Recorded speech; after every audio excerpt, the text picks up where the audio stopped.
The name most associated with the Cavs at pick number 3 by a wide margin now is Evan Mobley. On the ESPN mock draft special, there were a number of national analysts who felt Mobley could end up being the best of the bunch in this draft.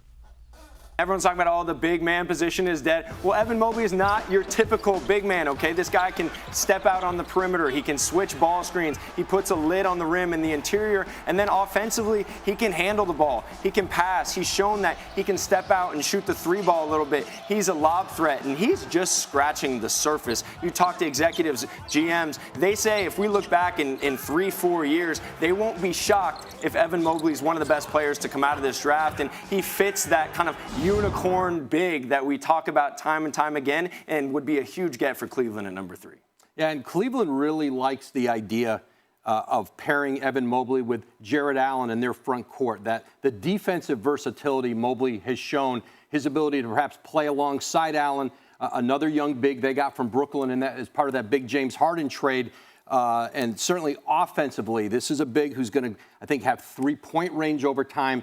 This is a player in another year who would be a number 1 overall pick. Yeah, he really seems to start to understand his skill level and how to play and how well he can play make as he grows into his frame, too, because he's still very thin. Perk, do you like the selection? I love it. I love it. And Cleveland has been looking for a guy like this at the center position. Versatile, right? Still scratching the surface of his development. They're going to draft him off of potential, but he's also ready to play now. And Lord knows that as a former center, I love to see centers go in the top 5. I love to see the big man come back into existence.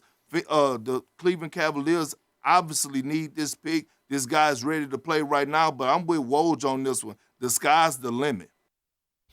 Let's bring back in Tim Bielik. And Tim, if you get Mobley and play him next to Jared Allen, then you can probably continue to play Sexton and Garland together. That's the only way that undersized backcourt works, is if you got 2 guys that can kind of protect the rim behind them.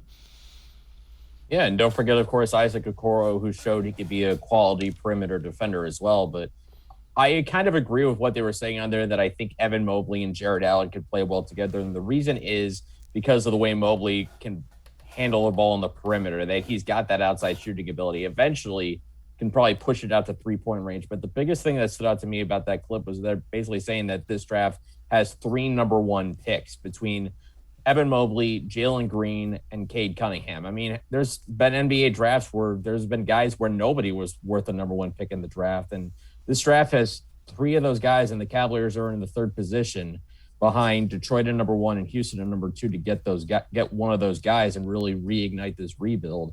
Evan Mobley is definitely fascinating. I love the idea of having 2 7-footers who've got a lot of defensive ability. And you're in a division where you got to play Giannis Antetokounmpo. And eventually, if you want to go anywhere, you have to find a way to get past him. So why not have another guy who has size that can sort of match up with that?